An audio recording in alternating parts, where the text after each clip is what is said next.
ہم وہی کہیں گے جو ہمارا دین ہم کو بتاتا ہے. عمل کرو تو تمہارا بھلا ہے، نہیں کوئی عمل کرے تو نقصان ہمارا نہیں ہے اسی کا. السلام علیکم ورحمۃ اللہ تعالی وبرکاتہ.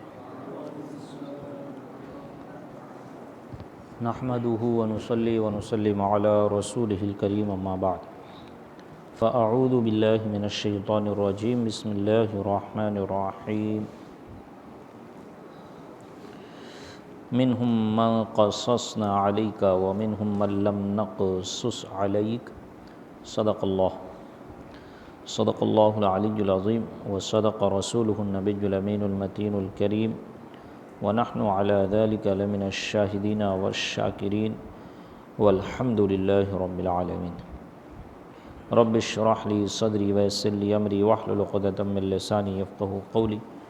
ان اللہ وملائکتہ یصلون علی النبی یا ایہا الذین آمنوا صلوا علیہ وسلموا تسلیما. اللہم صلی علی سیدنا مولانا محمد معدن الجود والکرم وآلہ وبارک وسلم. صلاۃ و سلام علیک یا رسول اللہ صلی اللہ تعالی علیہ وبارک وسلم تسلیما دائما ابدا.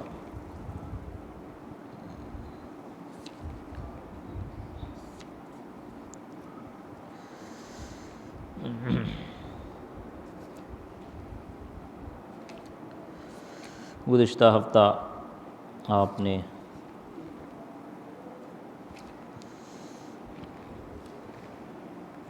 آیت قل لا یعلم من فی السماوات والارض الغیب الا اللہ سے متعلق کچھ گفتگو سماعت فرمائی، اور بات یہاں تک پہنچی تھی کہ اگر اس آیت سے استدلال یعنی کہ یہ دلیل بنائی جائے اور یہ دلیل لی جائے، یہ استدلال کیا جائے کہ نبی پاک صلی اللہ علیہ وسلم کو علم غیب نہیں اور اللہ تعالیٰ نے عطا بھی نہیں فرمایا، تو اس سے یہ لازم آئے گا، یہ تو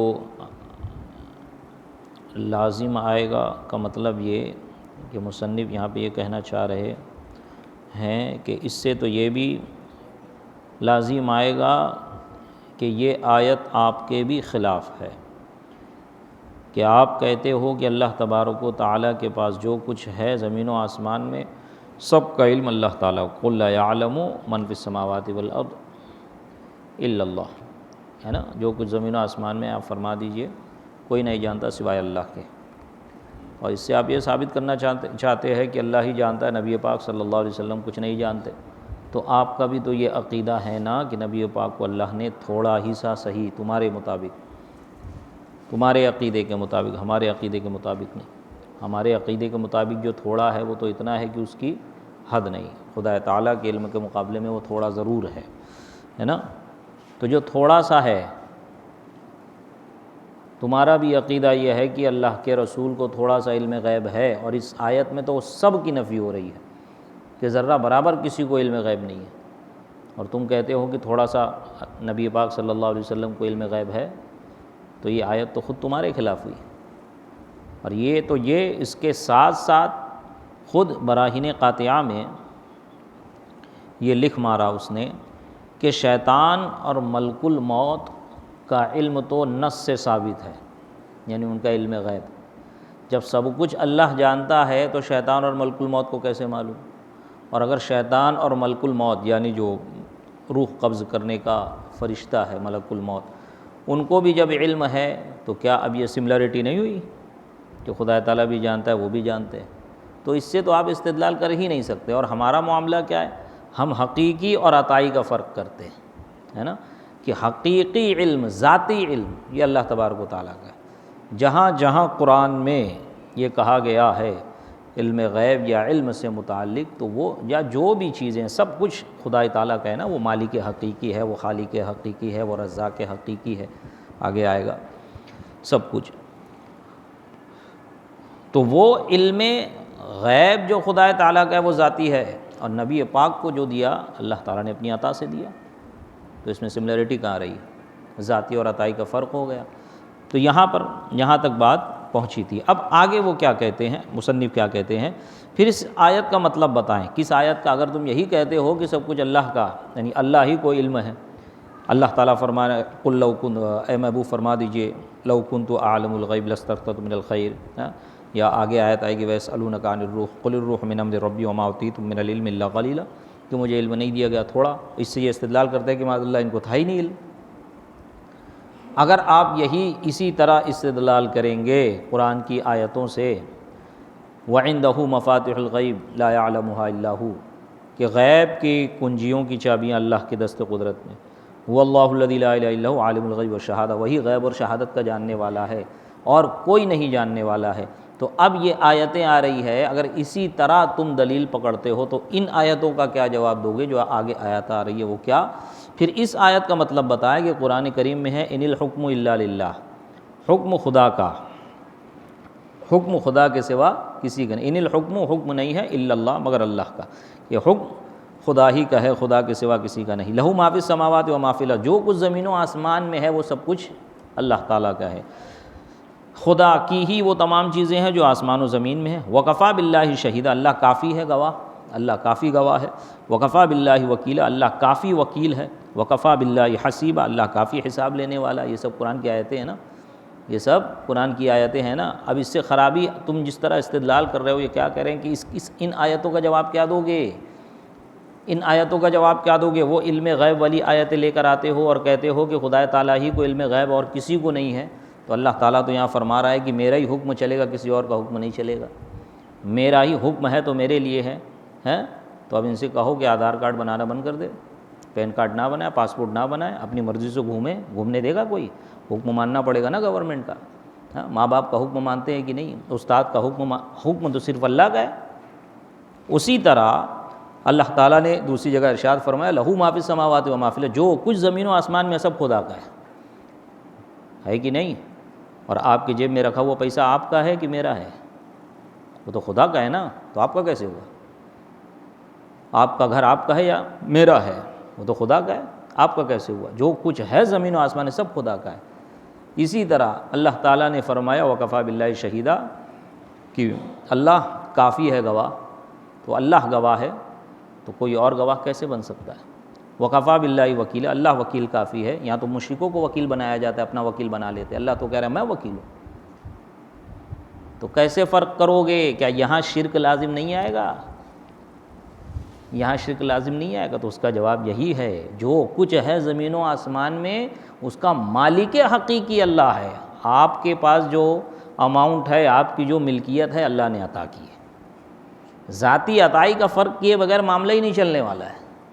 کوئی کہے کہ ذاتی عطائی کا فرق یہ 14ویں صدی میں نکلا، بریلوی نکالے، ان کے مولانا احمد رضا خان نے نکالا، تو بولے پھر وہی یہ سب آیتوں کا جواب کیا دو گے؟ کہ جو کچھ ہے زمین و آسمان میں اللہ کا، اللہ کہہ رہا ہے میں گواہ ہوں۔ شادی کے وقت دو گواہ کیوں لے کے آتے ہو؟ بول دیے ہوتے اللہ گواہ ہے، کافی ہے۔ جھگڑا ہوتا ہے تو وکیل بالخصومت کیوں کرتے ہو؟ کہاں جاتے ہو؟ جج سے جج بھی سامنے بیٹھا ہوا ہے، وہ کون ہے؟ جج کا معنی قاضی القضاۃ، چیف آف جسٹس اگر ہے تو اسے قاضی القضاۃ کہا جائے گا۔ یہاں وکیل اللہ تعالیٰ کہہ رہا ہے میں وکیل ہوں، تم تو ایک کافر اور مشرک کو جج بنائے بیٹھے ہو، فیصل بنائے بیٹھے ہو۔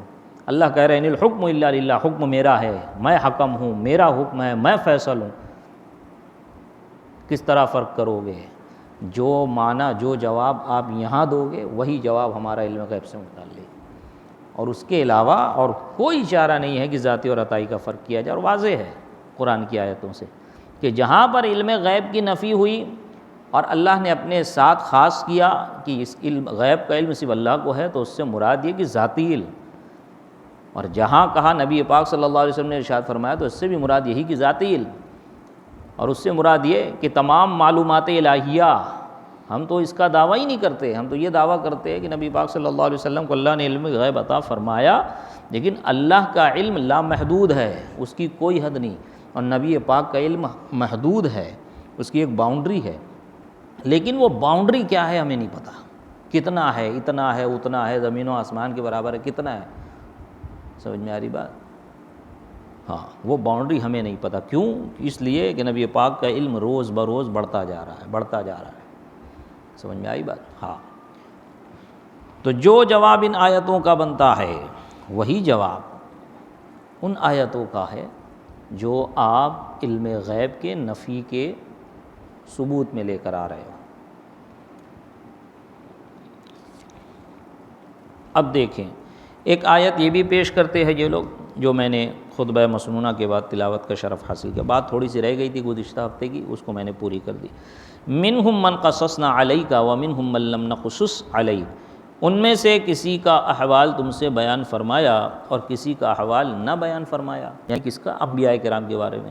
اب اس سے یہ دلیل یہ لاتے ہیں کہ دیکھو قرآن خود کہہ رہا ہے کہ بعض انبیاء کرام کے حالات بیان کیے، ان کے احوال بیان کیے، بعض کے احوال بیان نہیں کیے، تو جتنے کا احوال بیان کیا اتنے کا ہی علم ہے، جتنوں کا احوال بیان نہیں کیا اتنوں کا علم نبی پاک کو نہیں ہے۔ اس سے یہ استدلال کرتے ہیں، سمجھ میں آئی بات؟ یہ علم غیب کے منکرین وہابیہ دیا بنا اس سے استدلال کرتے ہیں۔ اب یہ آیت پیش کی کہ اس آیت کا ترجمہ کیا ہے؟ ان میں سے کسی کا احوال تم سے بیان فرمایا اور کسی کا احوال نہ بیان فرمایا۔ اس آیت کی تفسیر میں مفسرین نے چند توجیہیں فرمائی ہیں۔ اعتراض سن لیا نا؟ اعتراض کیا ہے اس کا؟ اعتراض اس پہ یہ ہے کہ بھائی جب چند یعنی کہ جن کا نام اور جن کے احوال قرآن میں اللہ تبارک و تعالیٰ نے ذکر فرمایا، بس اتنا کا ہی علم ہے نبی پاک کو، اس کے علاوہ کا نہیں، قرآن خود کہہ رہا ہے۔ ان کا استدلال یہ، ان کا اعتراض یہ ہے، کیونکہ یہاں پر اعتراض انہوں نے ذکر نہیں کیا۔ اب یہ آیت سنیں اور اس کی تفسیر سماعت فرماتے چلے، اس کا جواب خود ہی آپ کو سمجھ میں آ جائے گا۔ اس آیت کی تفسیر میں مفسرین نے چند توجیہیں فرمائی ہیں۔ ایک یہ کہ اس میں تمام انبیاء کے حالات کا علم دینے کی نفی نہیں ہے نا، علم دینا اور ہے، بیان نہ کرنا اور ہے۔ سمجھ میں آئی بات؟ جیسے بھی ڈاکٹر صاحب بیٹھے ہوئے ہیں، آپ ان کے پاس جائیں، کہے میرا سردی کھانسی ہو گئی ہے، تو ڈاکٹر صاحب کیا کریں گے؟ پوری میڈیکل کی دوا لکھ کے دیں گے کہ یہ میڈیکل میں ہے لیکن یہ نہیں دینا، صرف یہ 3 دینا، نہیں، جو آپ کو کہ مرض کے موافق ہے وہ دوا لکھیں گے۔ اب کوئی اس سے یہ دلیل پکڑے، ارے ڈاکٹر کو تو پتہ ہی نہیں کچھ، یہ 3 دوا کا نام لکھ کے دے دیا۔ اگر ڈاکٹر ہوتا، معلوم ہوتا تو ساری دواؤں کا نام لکھتا۔ ارے بھائی، وہ 3 دوا کا نام لکھنے کا مطلب یہ نہیں ہے کہ اس کو دیگر دوا کا نام نہیں معلوم ہے، سمجھے؟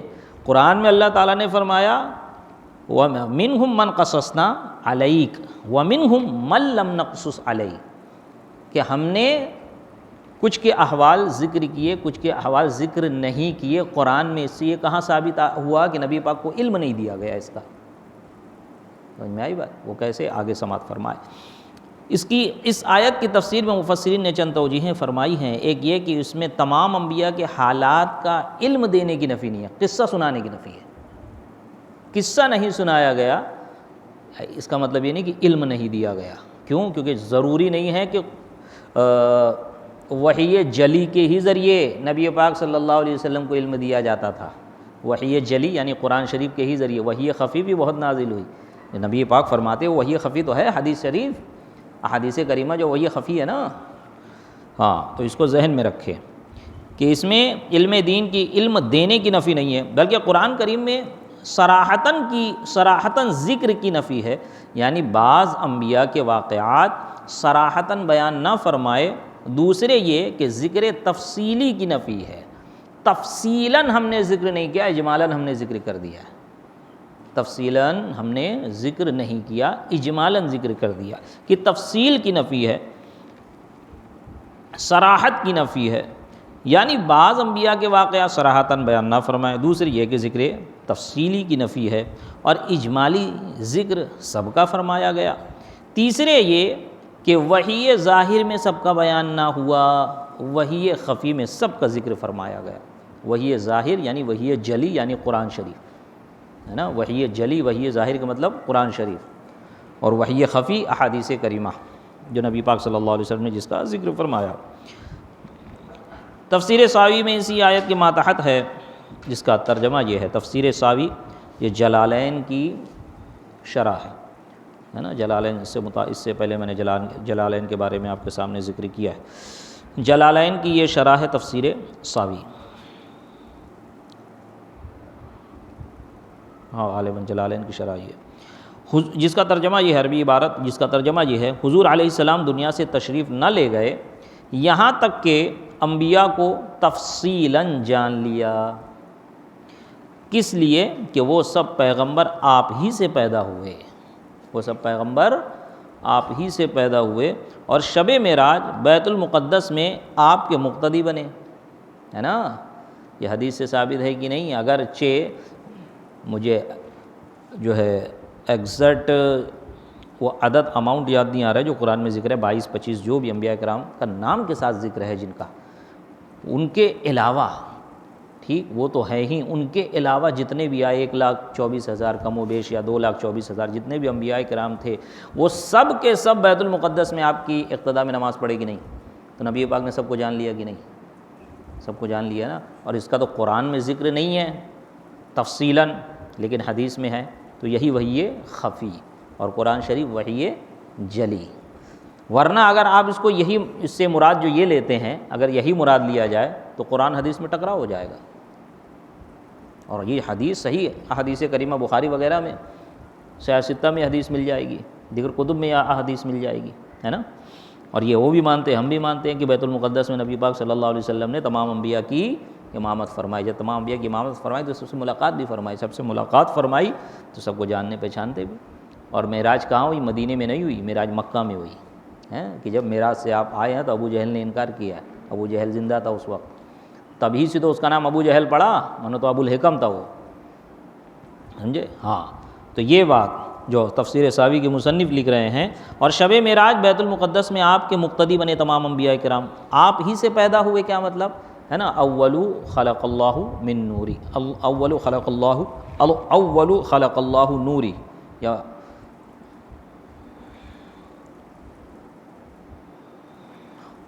کہ اللہ تبارک و تعالیٰ نے سب سے پہلے جو چیز اپنے نور سے پیدا فرمائی، اے جابر وہ تیرے نبی کا نور ہے، اور پھر اسی نور سے کے حصے کیے گئے، اور اس سے جو ہے دنیا اور تمام کائنات کی تخلیق ہوئی، تو اسی کو یہ کہہ رہے ہیں کہ وہ نبی پاک صلی اللہ علیہ وسلم ہی سے پیدا ہوئے، اور شب معراج بیت المقدس میں آپ کے مقتدی بنے۔ لیکن یہ علم مکنون ہے، اور ان پیغمبروں کے قصے چھوڑ دیے، امت کے لیے ان پر رحمت فرمائے ہوئے، پس ان کو طاقت سے زیادہ تکلیف نہیں دیتے۔ اور یہ آیت اب دیکھیں، مرکات شرح مشکات، مشکات شریف حدیث کی مشہور و معروف کتاب ہے نا مشکات، اور معتبر کتاب ہے، اس کی شرح ہے، گائیڈ ہے، جس کا نام ہے مرقات، غالباً یہ علامہ ملا علی قاری علیہ رحمۃ الرضوان کی لکھی ہوئی ہے۔ اس مرقات میں جو شرح مشکات ہے، جلد اول صفحہ 50 پہ ارشاد فرماتے ہیں، جس کا ترجمہ یہ ہے، یہ کلام اس آیت کے خلاف نہیں کہ منہم من لم نقصص علیک، جو آیت میں نے تلاوت کی ہے نا، منہم من قصصنا علیک ومنہم من لم نقصص علیک، تو یہ جو کلام ہے، یہ جو حدیث بیان کی گئی، یعنی تفسیر ساوی میں جو کلام بیان ہوا، یہ اس بات کے خلاف، اس آیت کے خلاف نہیں ہے، کیونکہ آیت میں ذکر کیا کیا جا رہا ہے؟ آیت میں ذکر یہ کیا گیا ہے کیونکہ نفی تو علم تفصیلی کی ہے، جو آیت میں نفی ہو رہی ہے، جس بات کا انکار ہو رہا ہے وہ ہے علم تفصیلی، کہ ہم نے قرآن میں تفصیلی علم ذکر نہیں کیا، اور ثبوت علم اجمالی کا ہے، یا نفی وحی ظاہر کی ہے اور ثبوت وحی خفی کا ہے۔ سمجھ میں آئی بات؟ کسی چیز کو مختصر بیان کرنا اور کسی چیز کو تفصیلاً کھول کے بیان کرنا، ایک ایک چیز کو، تو جو کھول کے بیان کیا جائے اسے کہتے ہیں تفصیلاً، جو مختصر بیان کر دیا جائے اسے کہتے ہیں اجمالاً۔ سمجھ میں آئی بات؟ ہاں، اور وحی خفی وحی جلی یہ آپ نے سنا، تو اس آیت میں یا تو یہ مراد ہے یا یہ مراد ہے، تو یہ آیت اس حدیث کے مخالف نہیں، یہ حدیث اس آیت کے مخالف نہیں، جو بیت المقدس والی حدیث ذکر کی گئی ابھی آپ کے سامنے، یہ حدیث اس آیت کے مخالف نہیں، نہ وہ آیت اس حدیث کے مخالف ہے، بلکہ معنی یہ ہے کہ آیت میں یا تو علم تفصیلی کی نفی ہے یا پھر وحی ظاہر کی نفی ہے، وحی ظاہر قرآن، اور وحی خفی کا ثبوت ہے، یا علم تفصیلی کی نفی ہے اور علم اجمالی کا ثبوت ہے۔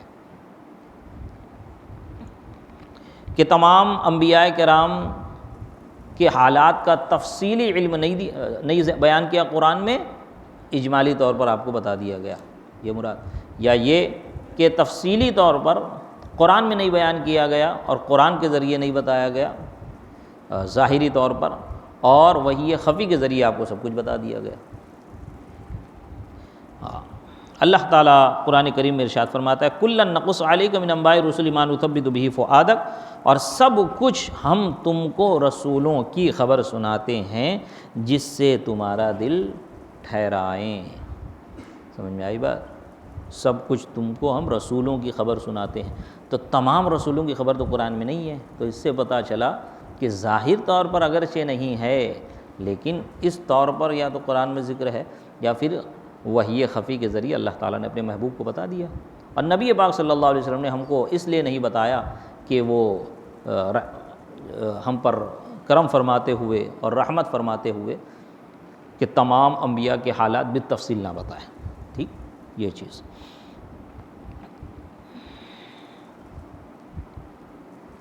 کیونکہ انسان کو مکلف اتنا ہی بنایا جاتا ہے جتنا اس میں طاقت ہو۔ ہمارے اندر اتنی طاقت کہاں کہ ہم 1,00,000 کم و بیش 2,24,000 انبیاء کرام کے پورے حالات سن بھی لے اور یاد بھی کر لے جائیں۔ اب ایک آیت اور جو یہ اعتراض کے طور پر یہ لوگ پیش کرتے ہیں، یوم یجمع اللہ الرسل فیقول ماذا اجبتم قالوا لا علم لنا انک انت علام الغیوب، جس دن اللہ جمع فرمائے گا رسولوں کو، یعنی قیامت کی بات ہو رہی ہے، جس دن اللہ جمع فرمائے گا رسولوں کو، پھر فرمائے گا کہ تم کو کیا جواب ملا؟ عرض کریں گے ہمیں کچھ علم نہیں، بے شک تو ہی غیبوں کا خوب جاننے والا ہے نا۔ یہ کس سے متعلق اللہ تعالیٰ استفسار فرمائے گا کہ تم کو کیا جواب ملا، یعنی جب میں نے تم کو تمہاری قوم کی طرف مبعوث کیا، یوم یجمع اللہ الرسل، کہ اللہ تعالیٰ جس دن رسولوں کو جمع فرمائے گا اور پوچھے گا کہ تمہیں کیا جواب ملا، تمہیں کیا جواب ملا جب تم اپنے قوم کی طرف مبعوث فرمائے گئے، تو تمہاری امت نے تمہارے ساتھ کیا معاملہ کیا، کیا جواب ملا؟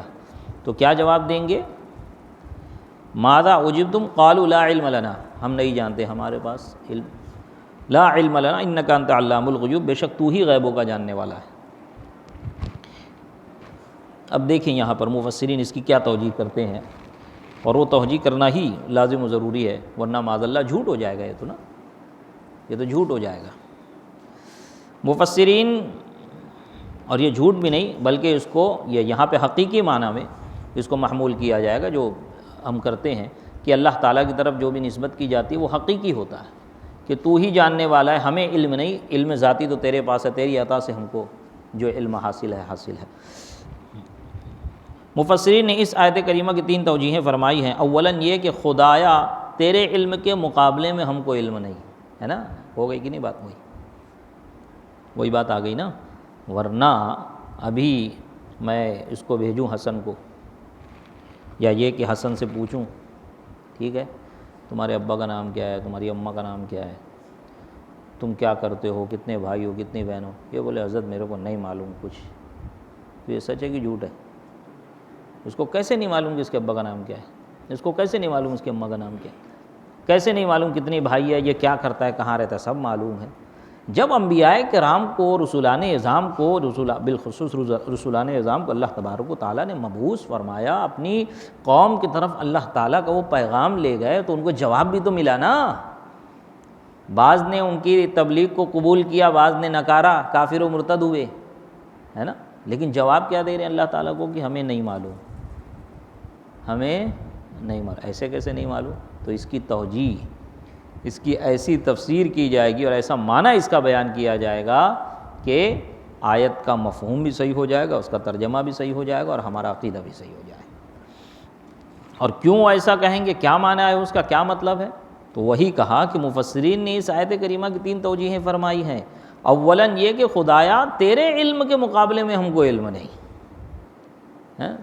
جتنا تیرے پاس علم ہے، تو جتنا جانتا ہے، ہمیں اتنا علم نہیں ہے۔ دوسرا یہ کہ ادباً یہ عرض کیا گیا، تیسرے یہ کہ قیامت میں جس وقت نفسی نفسی فرمانے کا وقت ہوگا اس وقت انبیاء کرام یہ فرمائیں گے، بعد میں پھر عرض کریں گے کہ ہم نے اپنی قوم کو تبلیغ احکام کی ہے نا۔ دوسری آیتوں میں ہے نا کہ جب اللہ تعالیٰ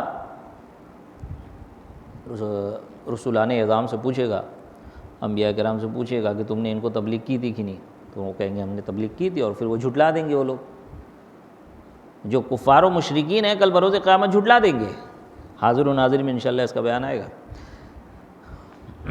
کہ وہ جھٹلا دیں گے کہ مولا کریم تیرے انبیاء کرام، تیرے رسولان اعظام، تیرے احکام ہم تک پہنچتے تو ہم اس پہ ایمان لے آتے، کوئی پہنچایا ہی نہیں۔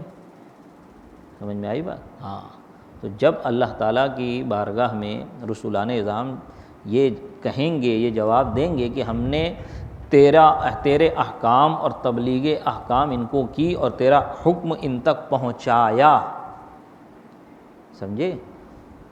تو پہلے ایسا جواب کیوں؟ تو وہی کہ پہلے جو نفی ہے اس کا معنی یہ ہے کہ ہم اتنا نہیں جانتے، تیرے علم کے برابر ہمیں علم نہیں، یا پھر یہ کہ قیامت میں جب نفسی کا عالم ہوگا، کہ قیامت کا جو دن ہے وہ دنیا کے 50,000 سال کے برابر ہے، اور آدھا دن تو نفسی میں نکل جائے گا نا، کسی کوئی خبر نہیں، اللہ تعالیٰ اپنا غضب فرما رہا ہوگا، اور حضرت آدم کے پاس جائیں گے، یہ تو ایسے ہی بھٹکتے رہیں گے سب، آدھا دن یعنی 25,000 سال ایسے ہی نکل جائے گا۔ پھر کوئی کہے گا ارے چلو ہمارے باپ حضرت آدم کے پاس چلتے جن سے ہماری نسل چلی، پھر حضرت آدم کہیں گے نفسی ذہو الی غیری، پھر حضرت نوح کے پاس جائیں گے، ابراہیم کے پاس جائیں گے، بڑھتے حضرت عیسیٰ کے پاس جائیں گے، ہے نا۔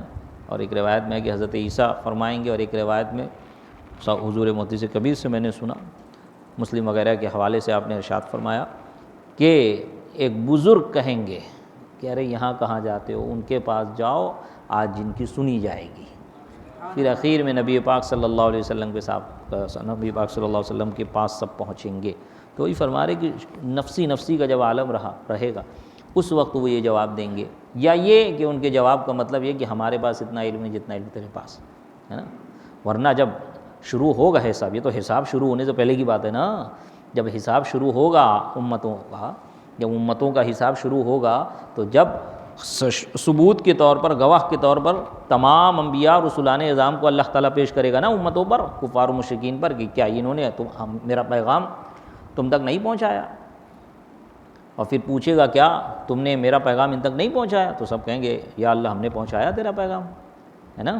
تو وہاں تو کہہ رہے ہیں کہ ہم نے پہنچایا، اور ان کا یہ جواب بھی ملا، اور پھر ان پر گواہ امت محمدیہ ہوگی، اور امت محمدیہ اور تمام رسولان اعظام کے گواہ نبی پاک صلی اللہ علیہ وسلم ہوں گے، کہ سب کی گواہی دیں گے کہ مولا کریم ہاں ان انبیاء کرام رسولان اعظام نے ان تک، کفار و مشرکین تک، تیرے بندوں تک تیرا پیغام پہنچایا اور اپنا کام پورا کیا۔ بعد میں پھر عرض کریں گے ہم نے اپنی قوم کو تبلیغ احکام کی مگر انہوں نے نہ مانا، وہ کفار کہیں گے کہ ہم کو احکام نہ پہنچے جس پر امت مصطفیٰ صلی اللہ علیہ وسلم انبیاء کرام کی گواہی دے گی۔ تفسیر خازن میں اسی آیت کے ماتحت ہے جس کا ترجمہ یہ ہے، پس اس قول کی بنا پر پیغمبروں نے اپنی ذات سے علم کی نفی کی کہ اگرچہ وہ جانتے تھے، کیونکہ ان کا علم اللہ کے علم کے سامنے مثل نہ ہونے کے ہو گیا، ہے نا۔ اللہ تعالیٰ کے علم کے سامنے انبیاء کرام کے علم کی کیا حیثیت، کیا جو ہے اس سے مقابلہ کیا جائے، کہ تمام انبیاء اور تمام مخلوقات کا علم نبی پاک صلی اللہ علیہ وسلم کے علم کے سامنے اتنا بھی نہیں جتنا کہ چڑیا کے چونچ میں پانی کا قطرہ۔ جب نبی پاک صلی اللہ علیہ وسلم کے علم کے سامنے تمام مخلوقات کے علم کا یہ عالم ہے، تو اللہ کے علم کے سامنے کیا، کہ اللہ کے علم کے مقابل میں نبی پاک صلی اللہ علیہ وسلم کا علم اتنا کہ جتنا چڑیا کے چونچ میں پانی کا قطرہ، اور اللہ تعالیٰ کا علم ساتوں سمندر سے بھی زیادہ۔ یہ تمثیل کے لیے، سمجھانے کے لیے، کہ کوئی سملرٹی نہیں رہی، کوئی فرق ہی، کوئی جو ہے تماثل ہی اور کوئی مماثلت ہی نہیں رہی، کسی طرح کی کوئی شرکت ہی نہیں رہی۔ سمجھ میں آئی بات؟ وہ نجی، وہ ذاتی، یہ عطائی اور وہ بھی اتنا سا اس کے علم کے سامنے، اور مخلوق کے علم کے سامنے 7 سمندر سے زیادہ نبی پاک کا علم.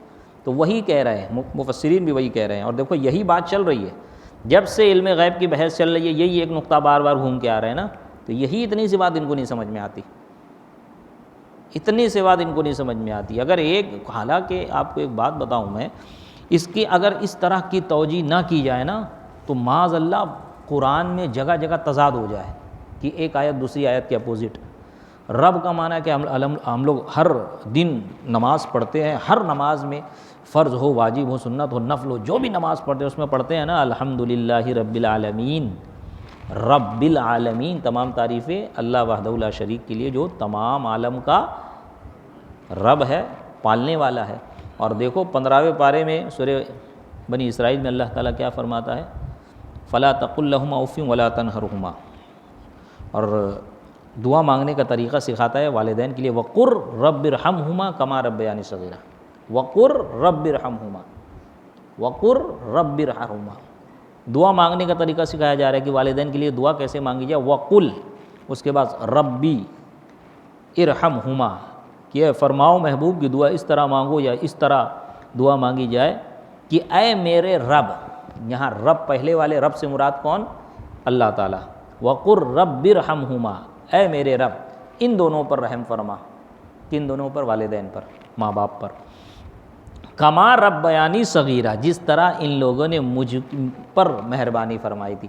اب دیکھو کما ربا یعنی، ربا آ گیا کہ نہیں ہے؟ ربا یعنی، ربا یعنی. وقر ربی، اے میرے رب، یہاں خدا تعالیٰ مراد ہے. اور ربا یعنی ان دونوں نے جس طرح میری پرورش کی، وہی لفظ والدین کے لیے بولا گیا. سمجھ میں آ رہی بات؟ تو کیا یہ شرک ہو گیا؟ کیا یہ شرک ہو جائے گا؟ جبکہ رب کا معنی، یہ رب حقیقی رب اللہ تعالیٰ، حقیقی پالنہار اللہ تعالیٰ. والدین خدا کی عطا سے مجازی پالن ہے، پالنے والے ہیں. حقیقی اور مجازی معنی کو فرق کیا ہی جائے گا. جیسے اسد، شیر، اسد کا معنی شیر، ہم کہتے ہیں اسد اللہ، اللہ کے شیر، اسد اللہ الغالب، حضرت مولا علی کرم اللہ تعالیٰ وجہ الکریم کا لقب. اسد کا حقیقی معنی، ایکچول میں جو اس کی میننگ ہے نا ڈکشنری کے لحاظ سے، اسد وضع ہی اس لیے کیا گیا ہے کہ جس کا معنی ہو شیر، جس کا معنی ہو شیر. ٹھیک. اور بھی کہہ دیا جائے کہ بھائی توفیق جو ہے شیر ہے، تو کیا مطلب؟ ببر شیر ہے، اس کو بال نکلا ہوا ہے، 4 پیر والا ہے، گھوم گھوم کے چیر پھاڑ کر کے سب کو کھاتا ہے؟ نہیں. اب یہاں پر شیر جو ایکچول اس کی میننگ ہے نا، جس کے لیے وضع کیا گیا ہے، جس کے لیے لفظ کو بنایا گیا ہے، یہ ڈکشنری کے معنی کے لحاظ سے نہیں ہے. اب یہ مجازی معنی ہو گیا، اب یہ عرفی معنی ہو گیا. عرف میں بہادر آدمی کو شیر کہہ دیا جاتا ہے، سمجھے؟ عرف میں جو نڈر ہوتا ہے اس کو شیر کہہ دیا جاتا ہے. کسی پتلے لکھڑے اور بزدل آدمی کو کوئی شیر نہیں کہا رہا یہ تو شیر دل ہے. بولے بھائی وہ خود سے اس کے ایک پیالہ نہیں اٹھ رہا ہے تو شیر دل بول رہا ہے اس کو. زور سے چیخ مار دو تو ڈر جاتا ہے. کہاں سے؟ شیر دل کا مطلب یہ کہ اس میں اندر ذرہ برابر خوف نہیں ہے نا. شیر دل کا مطلب یہی ہوتا ہے. اس کا مطلب شیر دل کا حقیقی معنی تھوڑی ہے کہ اس کے دل میں شیر کا دل لگایا ہوا ہے سینہ پھاڑ کے. نہیں، شیر کا ایکچول میننگ جو ہے،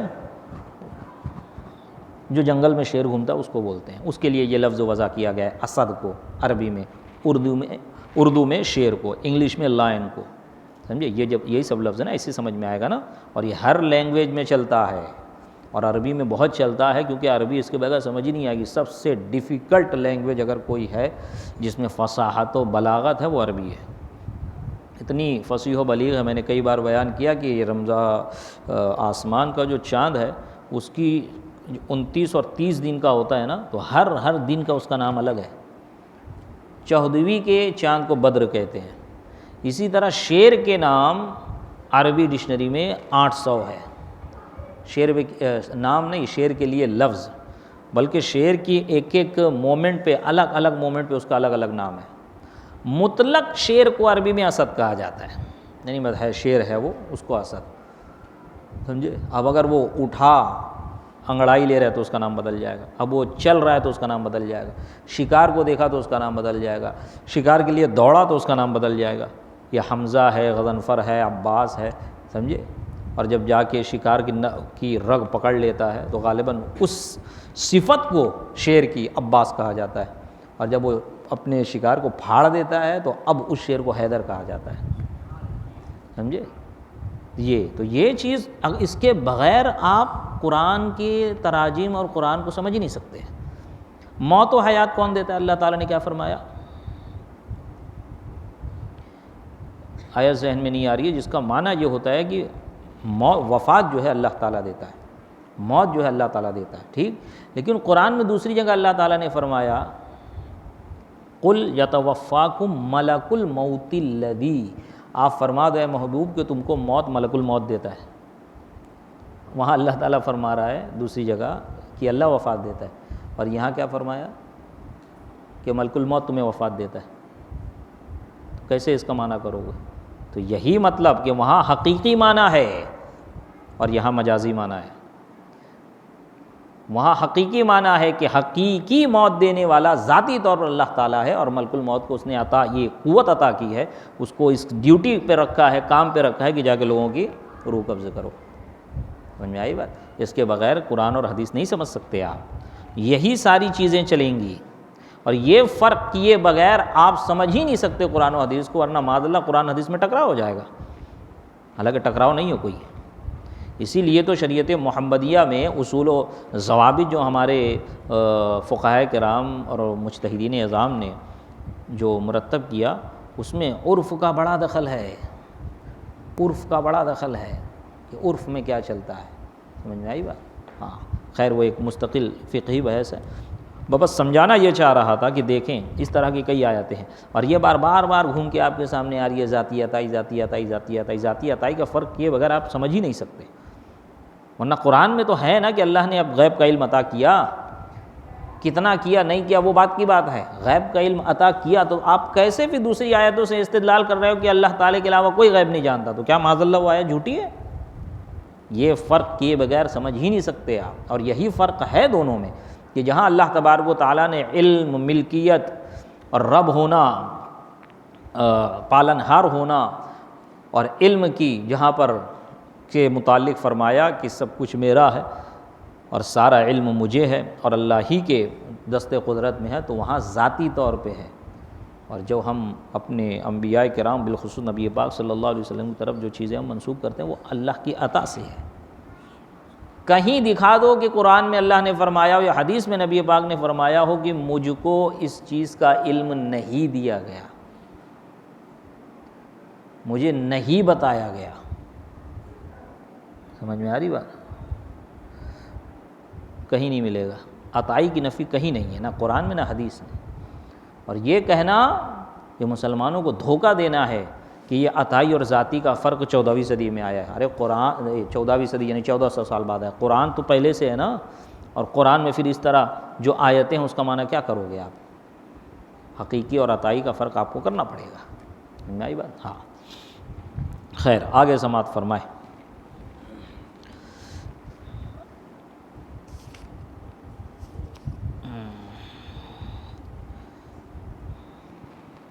تفسیر خازن میں اس آیت کے ماتحت ہے جس کا ترجمہ یہ ہے، پس اس قول کی بنا پر پیغمبروں نے اپنی ذات سے علم کی نفی کی اگرچہ وہ جانتے تھے، کیونکہ ان کا علم اللہ کے علم کے سامنے مثل نہ ہونے کے ہے۔ کسی کے پاس 1000 کروڑ ہو، کسی کے پاس 10 ہی روپیہ ہو، وہ بولے کہ بھائی کتنا ہوگا؟ بھائی میرے پاس کچھ نہیں ہے، تو جھوٹ بول رہے ہیں، نہیں، وہ 1000 کے کروڑ میں 10 روپے کی کیا حیثیت ہے؟ تو یعنی کہ 10 روپیہ ایسا ہو گیا کہ گویا اس کے پاس ہے ہی نہیں۔ تو انبیاء کرام نے جو کہا یا جو کہیں گے، یوم یجمع اللہ رسلہ فیقول ماذا اجبتم قالوا لا علم لنا، تو اللہ کے علم کے سامنے ہمارے علم کی کیا حیثیت ہے؟ مولا کریم تو ہی جانتا ہے، یہ معنی ہے۔ مدارک یہ بھی تفسیر کی ایک بڑی مشہور و معروف کتاب ہے اور درس نظامی میں پڑھائی جاتی ہے۔ مدارک میں فرمایا کہ ان انبیاء نے یہ عرض کیا ادباً، یعنی ہمارا علم تیرے علم کے ساتھ ساقط ہے، یا تیرے علم کے سامنے کوئی اس کی حیثیت نہیں ہے، پس گویا ہم کو علم ہی نہیں۔ تفسیر کبیر اسی آیت کے ماتحت ہے کہ انبیاء کرام نے جب کہ جان لیا کہ اللہ عالم ہے، بے علم نہیں، حلیم ہے، صفیہ نہیں، انصاف والا ہے، ظالم نہیں۔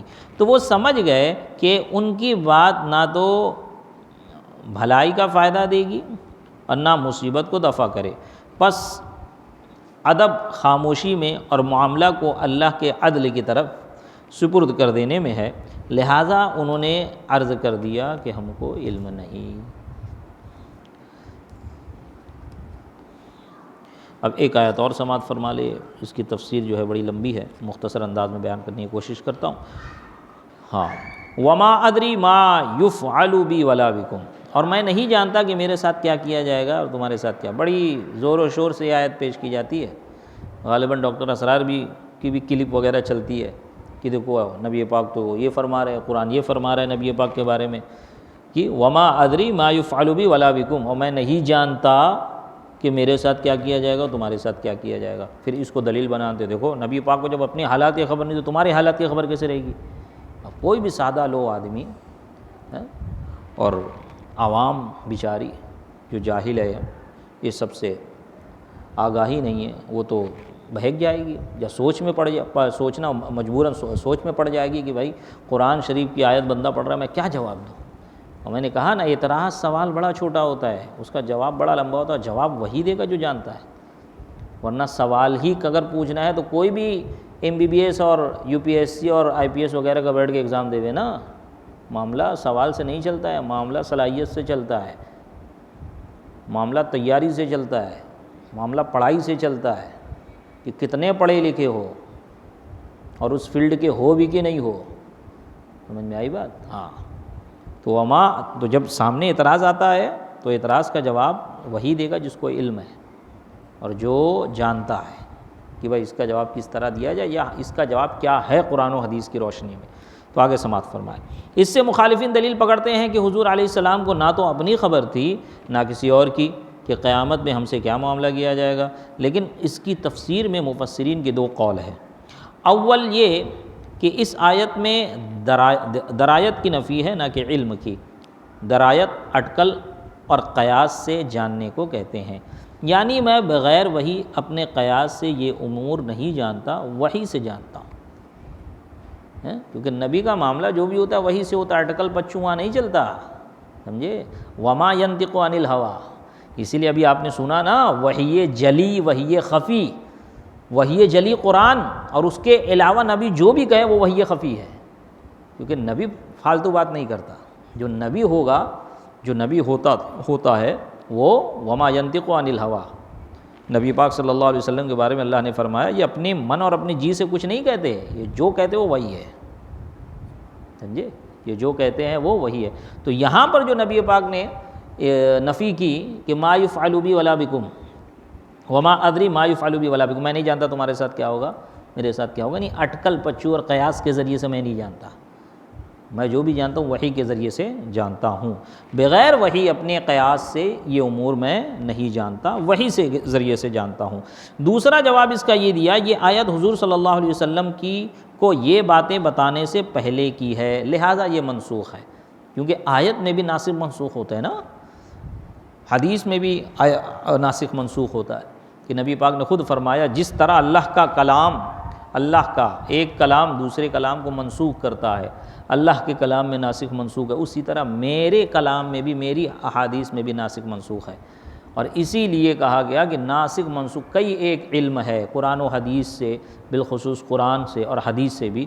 قرآن و حدیث سے کو ڈائریکٹ پڑھنے کے لیے کتنا علم ہونا چاہیے کہ ڈائریکٹ قرآن و حدیث سے بندہ مسائل نکال سکے، اس میں ایک علم ناسخ منسوخ کا بھی ہے کہ بھائی جو جس حدیث اور جس آیت سے تو استدلال کر رہا ہے وہ ناسخ ہے کہ منسوخ ہے، سمجھ میں آئی بات؟ ہاں، کہ ایک حکم اللہ تعالیٰ نے نازل فرمایا، پھر اس کے بعد وہ حکم اللہ تبارک و تعالیٰ نے منسوخ کر دیا، دوسرا حکم نازل فرما دیا۔ تو جو آیت آپ پیش کر رہے ہو وہ ناسخ ہے کہ منسوخ ہے، اس کا علم نہیں رہے گا، اس کے علم رکھے بغیر کیسے استدلال کرو گے اور کیسے مسائل کا اخذ کیا جائے گا؟ تو وہی کہا کہ دوسرا جواب اس کا یہ ہے کہ یہ آیت منسوخ ہے، یہ آیت منسوخ ہے۔ تفسیر ساوی میں ہے یہی آیت، یعنی اسی آیت کے تحت ہے، جس کا ترجمہ یہ ہے حضور علیہ السلام دنیا سے تشریف نہ لے گئے یہاں تک کہ رب تعالیٰ نے ان کو قرآن میں بتا دیا کہ ان سے اور مومنین سے اور کافروں سے دنیا و آخرت میں کیا کیا کیا جائے گا۔ ملا عبد الرحمن ابن محمد دمشقی رسالہ ناسخ و منسوخ میں فرماتے ہیں ہمارے علماء نے، ہمارے ائمہ نے باقاعدہ پورا ایک رسالہ، ایک کتابی لکھی کس میں ناسخ منسوخ پر، کہ کون سی آیت ناسخ ہے، کون سی آیت منسوخ ہے، کون سی آیت منسوخ ہے تو وہ کس آیت کے ذریعے سے، اس کا ناسخ کون سے، کس آیت کی وجہ سے منسوخ ہے۔ تو ملا عبد الرحمن ابن محمد دمشقی، تو ملا آپ میرے منہ سے کئی مرتبہ سنیں گے، آج ملا لوگ معاذ اللہ گالی کے طور پر استعمال کرتے ہیں، حالانکہ ملا ایک زمانے میں جس طرح عالم، مولوی، حافظ، علامہ، مفتی کہا جاتا ہے نا، اس طرح ملا کہا جاتا تھا۔ جب کسی کے نام کے آگے ملا لگ گیا تو مطلب بہت بڑا علم والا ہے، سمجھے۔ باقاعدہ ایک کتاب ہے جو درس نظامی میں پڑھائی جاتی ہے، بڑی ٹف، جو فارمل لاجک پہ ہے، جسے ہم کہتے ہیں منطق، ملا حسن اس کا نام ہی ہے، سمجھے۔ ہاں، ملا عبد الرحمن جامی، ملا علی قاری علیہ رحمۃ الرضوان، یہ سب بڑے بڑے، ملا احمد جیون، ہندوستان میں غالباً، ہاں ہندوستان ہی کی یہ اصطلاح ہے، ملا انہی کو کہا جاتا تھا جو بہت بڑا علم والا ہو۔ آج تو جو داڑھی رکھ لے معاذ اللہ اس کو ملا کہنے لگتے ہیں، ملا جی کہنے لگتے ہیں لوگ، غیروں کو چھوڑو ہمارے مسلمان کہنے لگتے ہیں۔ ہاں، تو اس سے اجتناب کرنا چاہیے۔ تو ملا عبد الرحمن ابن محمد دمشقی رسالہ ناسخ و منسوخ میں فرماتے ہیں کہ وما ادری ما یفعل بی ولا بکم نسخ بقولی انا فتحنا لک فتحا مبینا۔ وما، یہ آیت جو ہے، وما ادری ما یفعل بی ولا بکم، یہ آیت منسوخ ہو گئی۔ تو کس آیت کے ذریعے سے منسوخ ہوئی؟ فرمایا یہ منسوخ ہوئی اس آیت کے ذریعے، سورہ فتح کے ذریعے، انا فتحنا لک فتحا مبینا لیغفر لک اللہ ما تقدم من ذنبک وما تأخر، کہ اس سورہ میں نبی پاک کو خبر دے دی گئی کہ ہم نے آپ کے صدقے میں آپ کی امت کی بھی بخشش فرما دی، سمجھے۔ ہاں، تو وہی فرما رہے ہیں کہ منسوخ ہے کون سی آیت؟ یہ آیت وما ادری ما یفعل بی ولا بکم، کس آیت سے؟ انا فتحنا لک فتحا مبینا سے یہ منسوخ ہے۔ تفسیر خازن اسی آیت کے ماتحت ہے، اس کا ترجمہ یہ ہے جب یہ آیت نازل ہوئی تو مشرک خوش ہوئے اور کہنے لگے کہ لات و عزیٰ کی قسم، ہمارا اور حضور صلی اللہ علیہ وسلم کا تو یکساں حال ہے، یکساں مانے ایک جیسا حال ہے، ان کو ہم پر کوئی زیادتی اور بزرگی نہیں، اگر وہ قرآن کو اپنی طرف سے گڑھ کر نہ کہتے ہوتے تو ان کو بھیجنے والا خدا انہیں بتا دیتا کہ ان سے کیا معاملہ کرے گا۔ دیکھ رہے ہیں یہ ساری باتیں جو دیابنا وہابیہ بد مذہب کہتے ہیں، یہ وہی باتیں ہیں جو کفار و مشرکین کہتے تھے، سمجھ میں آئی بات؟ ہاں، تو رب نے یہ آیت اتاری، کون سی آیت اتاری؟ لیغفر لک اللہ ما تقدم من ذنبک وما تأخر، سورہ فتح۔ پس صحابہ کرام نے عرض کیا کہ یا رسول اللہ آپ کو مبارک ہو، آپ نے تو جان لیا جو آپ کے ساتھ ہوگا، ہم سے کیا معاملہ کیا جائے گا؟ تو یہ آیت اتری کہ داخل فرمائے گا اللہ مسلمان مرد و عورتوں کو جنت میں، اسی کے آگے لیغفر لک اللہ ما تقدم من ذنبک وما تأخر ویتم نعمتہ علیک، نہیں، لیغفر لک اللہ ما تقدم من ذنبک وما تأخر، اور اس کے آگے اللہ تبارک و تعالیٰ نے فرمایا لیدخل المؤمنین والمؤمنات جنات، کہ اللہ تبارک و تعالیٰ مومنین والمؤمنات کو بھی جنت میں داخل فرمائے گا۔ جب صحابہ نے یہ عرض کیا یا رسول اللہ، اللہ تبارک و تعالیٰ نے تو آپ کے بارے میں فرما دیا، اب ہمارے ساتھ کیا معاملہ ہوگا؟ تو اللہ تعالیٰ نے آگے کی آیت نازل فرمائی کہ مومنین و مومنات کو بھی اللہ تعالیٰ جنت میں داخل فرمائے گا۔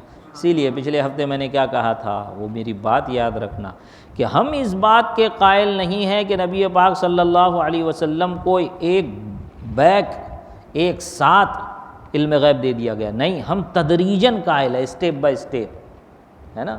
وَنَزَّلْنَا عَلَيْكَ الْكِتَابَ تِبْيَانًا لِكُلِّ شَيْءٍ، آیت کیا ہے؟ وَنَزَّلْنَا عَلَيْكَ الْكِتَابَ، ہم نے تم پر ایسی کتاب نازل کیا ہے محبوب کہ جس میں ساری چیزوں کا بیان ہے۔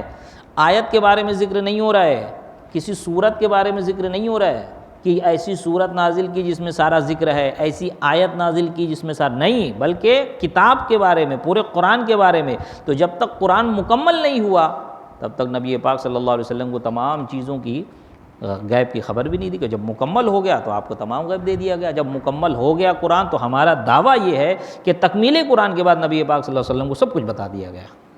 سمجھ میں آئی بات؟ دعویٰ کتنا ضروری ہے، ابھی دیکھا آپ لوگوں نے بنگلور کا مناظرہ کس کس نے سنا؟ دیکھو اس میں دعویٰ اصل ہوتا ہے کہ بھائی تمہارا دعویٰ کیا ہے. جب سامنے بیٹھنے آئے گا نا بندہ تو اس سے پوچھا جائے گا تمہارا دعویٰ کیا ہے.